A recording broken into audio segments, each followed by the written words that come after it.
왜 껐습니까? 조종실 안에 목소리가 울려 퍼졌습니다. 공포에 질린 것이 아니라 극도의 혼란에 빠진 목소리였습니다. 제가 하지 않았습니다. 상상할 수 없는 행동을 부인하는 대답이 거의 즉각적으로 돌아왔습니다.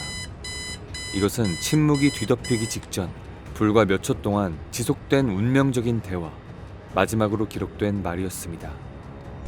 비행기가 활주로를 떠난 지 불과 32초 후 21세기 최첨단 기계인 보잉 787 드림라이너는 241명의 생명과 함께 레이더 화면에서 사라졌습니다. 그 짧은 순간 조종실 내부에서는 과연 무슨 일이 일어났던 것일까요? 원인은 인적 과실이었을까요? 은폐된 심각한 기술적 결함이었을까요? 아니면 다른 무엇이었을까요? 이 영상이 모든 것을 명확히 밝혀줄 것입니다. 2025년 6월 12일 인도 서부의 번화한 상업 중심지인 아메다바드의 사르다르 발라바이 파텔 국제공항, 국영 항공사인 에어인디아의 정기 국제선 AI-171편이 영국 런던 게트윅으로 향하는 긴 여정을 준비하고 있었습니다. 이는 두 국가 간의 이동 수요를 충족시키는 중요한 노선이었으며 에어인디아는 2023년부터 아메다바드에서 게트윅까지 주 5회 운항하고 있었습니다. 이날 항공기는 등록번호 VT-ANB의 보잉 787-8 드림라이너였습니다. 이것은 현대항공공학의 자부심이었습니다. 11년 된 기치였지만 이 항공기는 여전히 보잉 에버렛 공장에서 조립된 기술의 경이었습니다. 비행기는 거의 42,000 비행시간을 축적했으며 두 대의 첨단 제너럴 일렉트릭 GEnx-1B70 엔진을 장착하고 있었습니다. 이 두 엔진은 모두 비극이 일어나기 불과 3개월 전에 설치된 새 것이었습니다. 그날 비행기에는 242명의 사람이 타고 있었습니다. 그중 230명은 승객이었으며 인도인 169명, 영국인 53명, 포르투갈인 7명, 캐나다인 1명으로 구성되어 있었습니다. 객실은 휴가를 떠나는 가족들, 돌아오는 사업가들, 그리고 2명의 유아를 포함한 13명의 어린이들까지 온갖 이야기로 가득 차 있었습니다. 비즈니스 클래스에는 비자이 루파니 전 구자라트 주 총리가 그의 수행단과 함께 탑승해 있었습니다. 그들의 운명은 2명의 노련한 조종사가 이끄는 12명의 승무원 손에 맡겨졌습니다. 비행은 56세의 수미트 사바루알 기장이 지휘했으며 그는 약 15,600시간의 비행 경력을 기록했고 그중 약 8,600시간을 보잉 787에서 보냈습니다. 32세의 클라이브 쿤더 부기장은 약 3,400시간의 비행 경력을 가졌으며 그중 약 1,100시간을 보잉 787에서 보냈습니다. 쿤더가 조종을 맡았고 사바루알은 비행을 감독하는 조종사였습니다. 이 비행에서 쿤더 부기장은 항공기를 직접 조작하는 조종 비행사 역할을 맡았습니다. 반면 사바루알 기장은 감독 비행사였습니다. 두 사람 모두 경력에 흠이 없었고 정신건강 문제도 없었으며 오전 11시 55분에 실시된 비행 전 음주 측정도 통과했습니다. 하지만 불과 몇 시간 전 기술적인 징후가 나타났습니다. 오전 11시 17분 이 항공기가 델리에서 아메다바드로 오는 구간을 마친 후 이전 승무원이 기술일지에 오류를 보고했습니다. 오류 코드는 STAB POS XDCR. 이는 스테블라이저 포지션 트랜스듀서의 약자로 항공기 꼬리 부분의 수평 안정판 위치를 측정하는 센서에 문제가 생겼다는 의미였습니다. 절차에 따라 에어인디아 정비 엔지니어들이 개입하여 오류를 수리했고 낮 12시 10분에 항공기는 다음 런던행 여정에 적합하다는 확인을 받았습니다. 드림라이너에는 54,200kg의 연료가 주입되었으며 총 이륙 중량은 21만 3,000kg이 넘어 허용 한계 내에 완벽하게 들어맞았습니다. 인도 표준시 기준 13시 38분 39초 AI-171편은 여정을 시작했습니다. 비행기는 23번 활주로를 질주하며 부드럽게 공중으로 떠올랐습니다. 처음 3초간은 모든 것이 완벽했습니다. 데이터 기록에 따르면 비행기는 180노트의 속도에 도달했습니다. 하지만 바로 그 순간 재앙이 닥쳤습니다. 블랙박스 데이터는 설명할 수 없는 사건을 보여주었습니다. 1번 엔진의 연료 제어 스위치가 갑자기 작동 스위치에서 차단 위치로 바뀐 것입니다. 불과 1초 후 2번 엔진의 스위치도 같은 방식으로 차단되었습니다. 두 대의 최신 GEnx 엔진이 거의 즉각적으로 작동을 멈췄습니다. 213톤이 넘는 기체는 고작 190m 고도에 도달하자마자 모든 추력을 잃었습니다. 213톤의 무게의 보잉 787은 이제 엔진이 없었습니다. 그것은 단지 추락하는 거대한 글라이더일 뿐이었습니다. 즉시 항공기 시스템은 재앙을 인지했습니다. 13시 38분 47초. 첫 번째 엔진이 꺼진 지 불과 5초 후 램 에어 터빈이 오른쪽 날개 아래 격실에서 자동으로 전개되었습니다. 이것은 항공기의 마지막 비상 해결책이었습니다. 기본적으로 그것은 항공기가 추락하면서 발생하는 공기 흐름을 이용해 터빈을 돌려 최소한의 전력과 유압을 생성하도록 설계된 작은 풍차였습니다.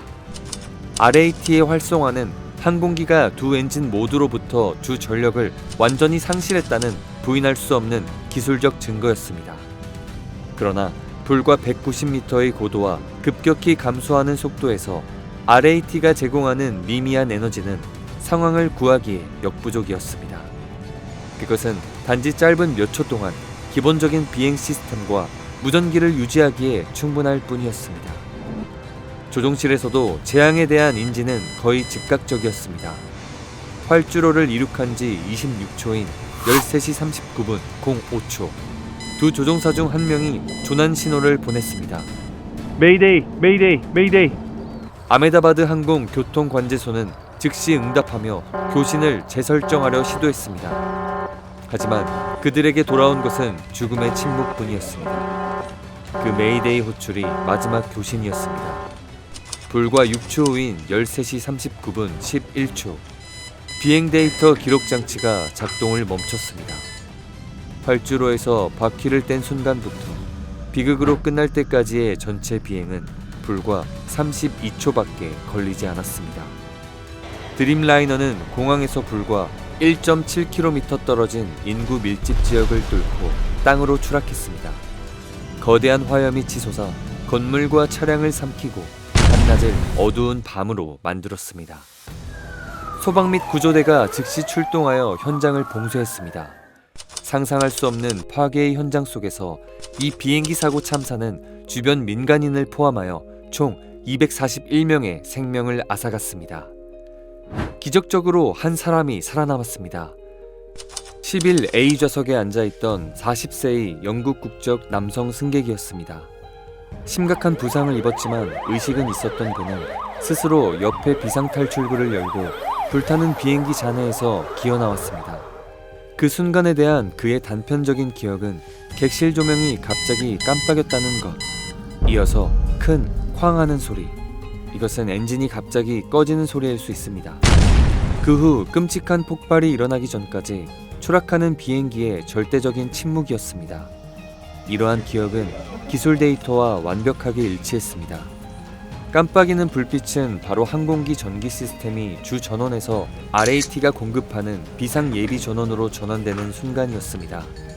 그리고 그가 들었던 큰 쾅 소리는 바로 RAT 터빈이 바람을 막기 위해 동체에서 튀어나오는 소리였습니다. 재앙이 발생한 지 거의 한 달 후인 2025년 7월 11일, 인도 항공조사위원회는 공식적으로 예비 보고서를 발표했습니다. 이는 국제민간항공기구 규정에 따라 30일 이내에 발표해야 하는 의무 보고서였습니다. 이 13페이지 분량의 보고서 내용은 즉시 여론에 충격을 주었습니다. 그것은 초단위까지 상세하게 확인했습니다. 항공기 이륙 13시 38분 39초, 180노트 도달 13시 38분 42초, 불과 2초 후인 13시 38분 44초, 1번 엔진 연료 스위치가 차단으로 전환됨. 1초 후인 13시 38분 45초, 2번 엔진 스위치 또한 차단됨. 보고서는 이 조작이 연료를 완전히 차단하여 두 엔진을 모두 정지시켰다고 단언했습니다. 그리고 이것이 핵심이었습니다. 보고서는 이 스위치 전환이 자동으로 일어날 수 없으며 반드시 수동으로 이루어져야 한다고 명시했습니다. 조종실 안에 누군가가 그 일을 했다는 것입니다. 하지만 가장 논란이 되고 분노의 물결을 일으킨 세부 사항은 조종실 음성 기록 장치에서 나왔습니다. 보고서는 단 하나의 짧은 대화 내용만을 인용했습니다. 한 조종사가 다른 조종사에게 왜 껐습니까? 라고 물었습니다. 다른 조종사는 제가 하지 않았습니다. 라고 대답했습니다. 보고서는 거기서 멈췄습니다. AAIB는 어떠한 추가 설명도 하지 않았습니다. 그들은 누가 질문했고 누가 대답했는지 명확히 밝히지 않았습니다. 그들은 비행 승무원의 어떠한 심리적 배경이나 그 이후에 오갔을 수 있는 다른 어떠한 대화 내용도 제공하지 않았습니다. 단지 비난하는 질문 하나와 부인하는 대답 하나만을 공개함으로써 예비 보고서는 모든 주의를 암묵적으로 인적 과실로 돌렸습니다. 그것은 이것이 고의적인 행동이었거나 혹은 사망한 조종사들 자신에게서 나온 용서할 수 없는 실수였다는 끔찍한 가설을 퍼뜨렸습니다. 조종실 안의 극심한 혼란과 이후 전문가들의 분노를 이해하려면 재앙을 야기한 바로 그 기계적 장치, 즉 두 개의 연료 스위치의 세부 사항을 살펴봐야 합니다. 보잉 787 드림라이너에서 이것들은 혼란 중에 실수로 건드릴 수 있는 단순한 버튼이나 레버가 아닙니다. 그것들은 바로 이 시나리오를 방지할 명확한 목적으로 설계되었습니다. 각 스위치에는 물리적인 잠금 멈춤쇠 메커니즘이 장착되어 있습니다. 작동 상태에서 차단 상태로 전환하기 위해 조종사는 의도적인 2단계 동작을 수행해야 합니다. 먼저 손으로 레버를 위로 당겨 잠금 장치를 해제해야 하며 그런 다음에야 차단 위치로 밀 수 있습니다. 이론적으로 이 설계는 이륙 시 강한 진동, 충격 또는 우발적인 손길이 연료 차단을 작동시킬 수 없도록 보장합니다. 이는 AAIB의 보고서가 스위치가 움직였다는 것이 정확하다면 두 엔진을 모두 끄는 행위는 의식적인 행동이어야 함을 의미합니다. 그리고 그것은 거의 초인적인 속도로 일어나야 했습니다. 인도 공군의 산지브 카푸르 공군 원수는 이 가설에 공개적으로 이의를 제기했습니다. 그는 안전 잠금 장치가 있는 두 연료 스위치를 단 1초 만에 끄는 것은 가장 노련한 조종사에게도 거의 불가능한 일이라고 단언했습니다. 그것은 본능적인 조작이 아닙니다. 그것은 복잡한 협음과 명확한 의도를 요구합니다. 그렇다면 왜 경력이 완벽한 두 베테랑 조종사가 이륙의 가장 중요한 순간에 직업적 그리고 문자 그대로 자살 행위를 감행했겠습니까? 해답은 사람이 아니라 기계 자체에 있을 수 있습니다. 수년간 가려져 있던 충격적인 사실이 이제 조사의 중심에 서게 되었습니다. 2018년 12월 17일 미국 연방항공청은 특별 안전정보 게시판을 발행했습니다. 이 게시판은 단순한 일반 경고가 아니었습니다. 그것은 737 및 787 기종을 포함한 보잉 항공기 운영사들에게 잠재적인 제조 결함을 구체적으로 언급했습니다. FAA는 일부 납품된 연료 제어 모듈에 잠금 기능이 분리되어 있거나 결함이 있을 수 있다고 지적했습니다. 간단히 말해 2단계 안전 메커니즘이 전혀 작동하지 않을 수 있다는 것입니다. 그런 경우 스위치는 가벼운 접촉만으로 또는 심지어 이륙 시의 강한 진동만으로도 상태가 전환될 수 있었습니다. FAA는 모든 해당 기종 운영 항공사에 연료 스위치의 물리적 검사를 수행하여 잠금 메커니즘이 정상적으로 작동하는지 확인하고 필요시 교체할 것을 권고했습니다. 이것이 바로 비극의 가장 중요한 연결고리였습니다. 확인된 소식통에 따르면 에어인디아는 VT-ANB 항공기에 대해 이 검사를 수행하지 않았습니다. 그들의 이유는 무엇이었을까요? FAA의 권고는 의무가 아닌 권고사항에 불과했기 때문입니다. 안전이 절대적인 산업에서 해야 하는 것과 반드시 해야 하는 것 사이의 구분은 때때로 운영 비용과 비행 일정에 의해 결정됩니다. 에어 인디아는 하지 않는 쪽을 선택했습니다. 비록 이 항공기의 스로틀 제어 모듈이 2019년과 2023년에 2번 교체되었지만 AAI 보고서는 이 교체가 연료 스위치의 잠금 시스템과는 관련이 없다고 단언했습니다. 경고되었던 잠재적 기술 결함과 정비 절차의 누락이 결합된 이 모호함은 끔찍한 그림을 그렸습니다. 예비 보고서가 발표되자 그것은 언론의 폭풍을 일으켰습니다. 모순되는 세부 사항들, 잘려나간 정보들, 그리고 항공기의 복잡한 기술 이력은 4가지 주요 가설을 낳았습니다. 각 가설은 그 비극적인 32초를 설명하려 시도하는 동시에 항공산업의 어두운 구석을 폭로했습니다. 첫 번째 가설이자 AIIB 보고서가 암시하는 듯한 가장 충격적인 가설은 조종사 과실 또는 고의적인 자살 행위였습니다. 이 가설의 지지자들은 왜 껐습니까? 라는 대화에 집착했습니다. 그들은 물리적 잠금 메커니즘이 우발적인 것을 불가능하게 만든다고 주장했습니다. 이 행위는 의식적이어야 했습니다. 분석가들은 즉시 이 비극을 2015년 저머닝스 9525 편이나 1999년 이집트 에어 990 편과 같은 조종사의 고의적 추락 참사와 연관지었습니다. 그러나 이 가설은 데이터와 승무원 기록 자체로부터 강력한 반박에 부딪혔습니다. 스미트 사바루알 기장과 클라이브 쿤더 부기장의 심리 기록은 모두 완벽하게 깨끗했습니다. 그들은 정신적 불안정의 징후가 없었고 막 의무 건강 검진을 통과했습니다. 사바루알 기장은 은퇴를 앞두고 있었습니다.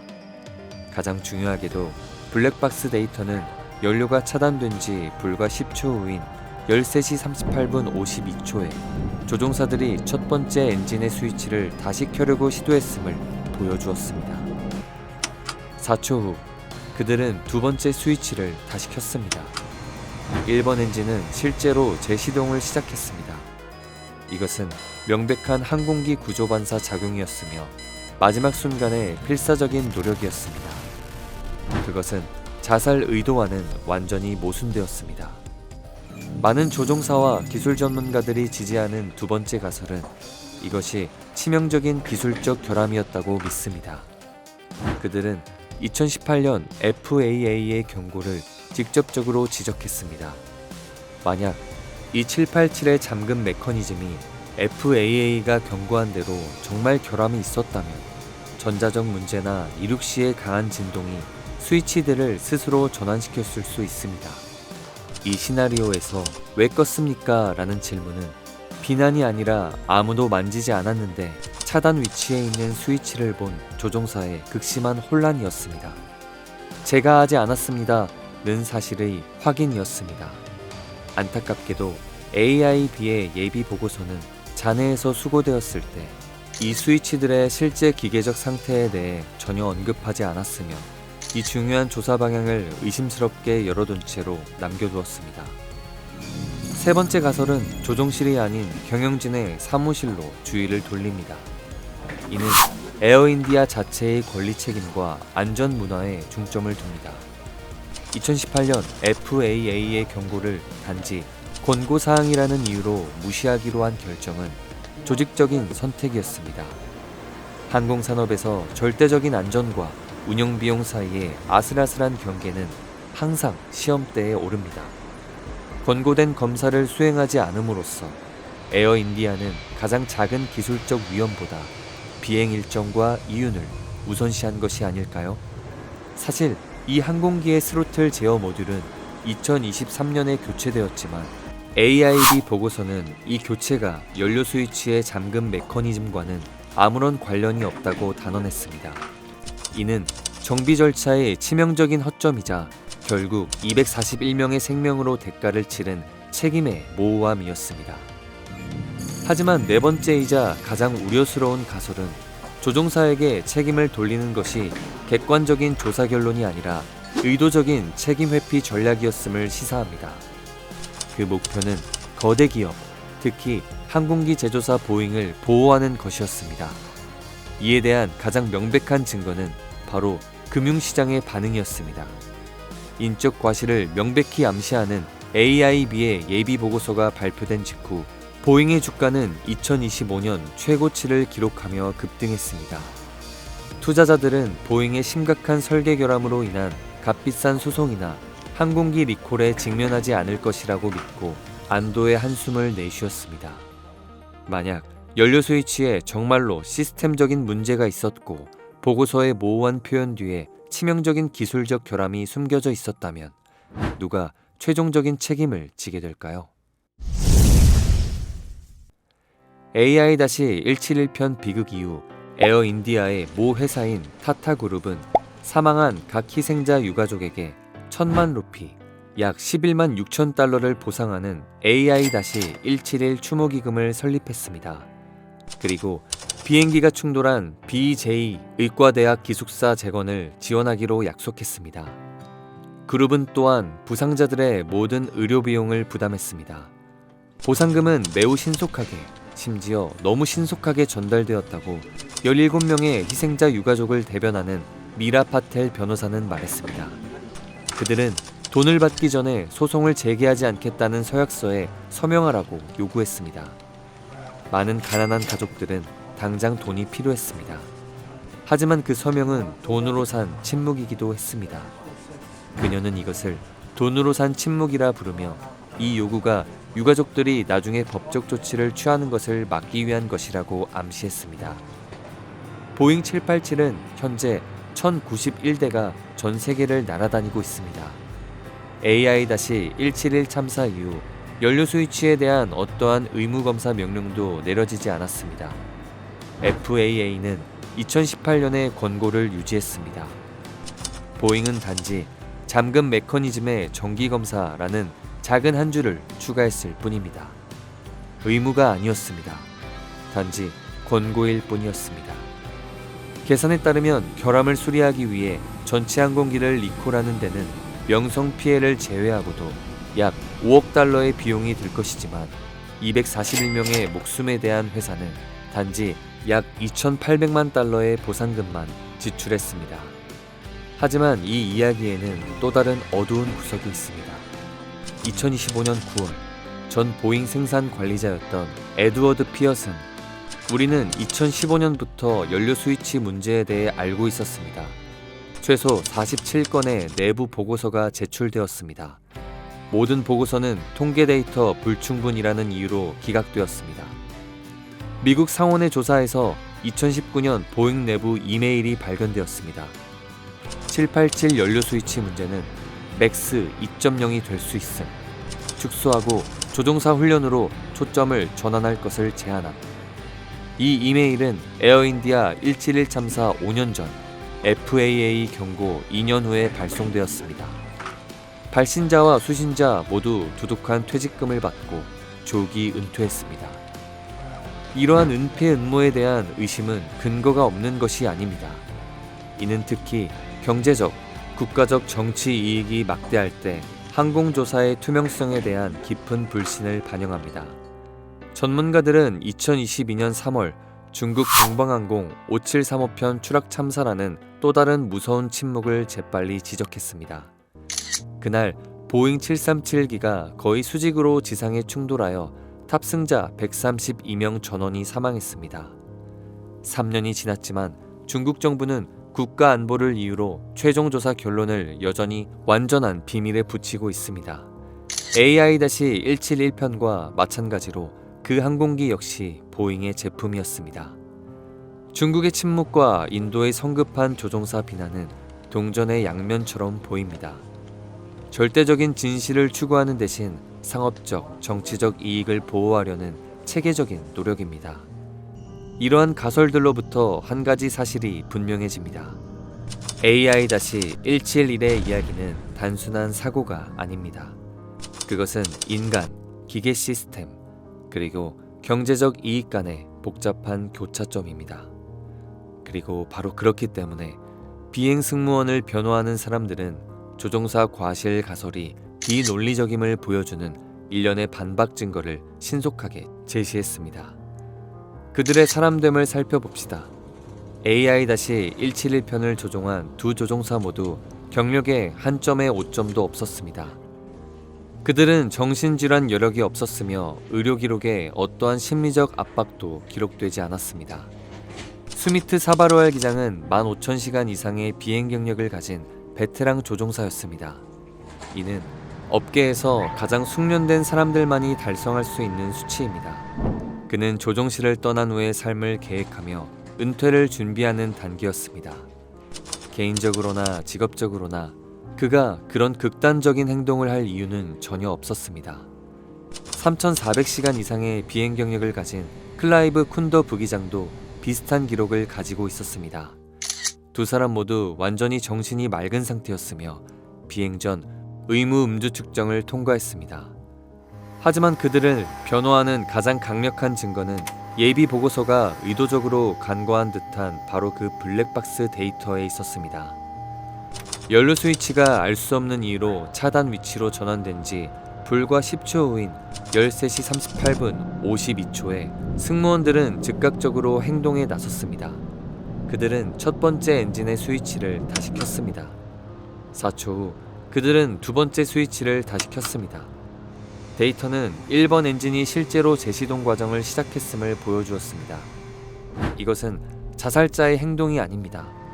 이것은 자신의 비행기를 구하려 애쓰는 조종사들의 전투 반사 신경이었습니다. 그들은 사고를 명확히 인지하고 순식간에 오류를 바로잡기 위해 주도적으로 움직였습니다. 그들은 재앙을 일으킨 장본인이 아니었습니다. 그들은 그것의 첫 번째 희생자였습니다.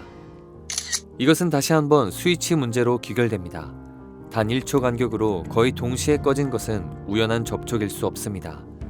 하지만 바로 그 때문에 조작 실수 가설은 더욱 비논리적이 됩니다. 생각할 시간도 없었고 범행 동기의 증거도 없었으며 즉각적인 수정 행위가 있었습니다. 모든 논리는 한 방향을 가리킵니다. 조종사들이 그것을 끈 것이 아닙니다. 그들은 단지 그것들이 꺼졌을 때 반응했을 뿐입니다. 그들의 항공사가 무시하기로 선택했던 치명적인 기술적 결함에 의해서 말입니다. 예비 보고서가 발표되자마자 희생자 유가족들과 인도 항공조종사협회 측에서 즉각 분노의 벽이 터져나왔습니다. 방금 친척을 잃은 사람들에게 이 보고서는 모욕과도 같았습니다. 그들은 전체 비극이 왜 껐습니까? 라는 단 하나의 단편적인 말로 귀결되는 것처럼 보이는 것에 깊은 상처를 받았습니다.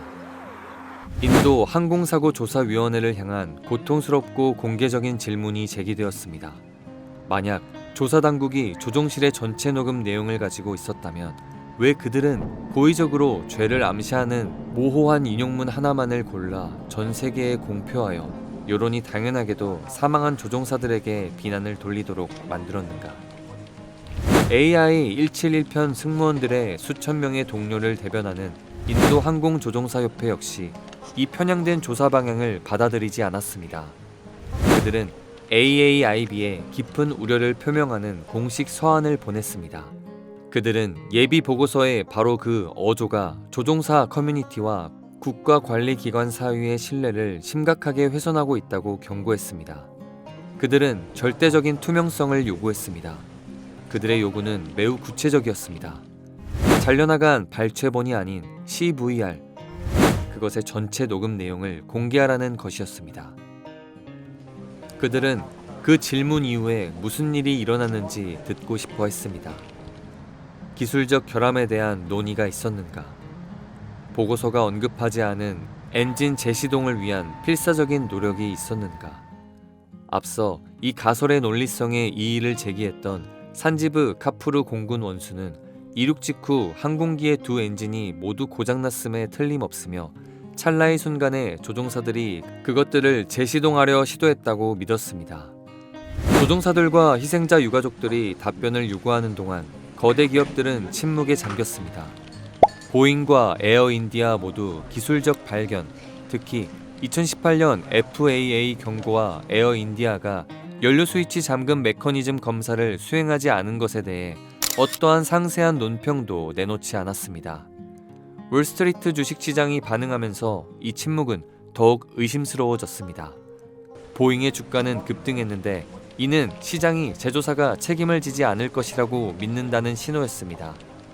많은 관찰자들에게 이것은 상업적 이익이 진실보다 우선시되는 체계적인 책임 면제가 진행되고 있다는 증거였습니다. 이 비극의 핵심 질문, 누가 또는 무엇이 연료 스위치를 껐는가? 이것은 여전히 풀리지 않았습니다. 하지만 더 우려스러운 것은 그것이 결코 만족스럽게 답변되지 않을 수도 있다는 점입니다.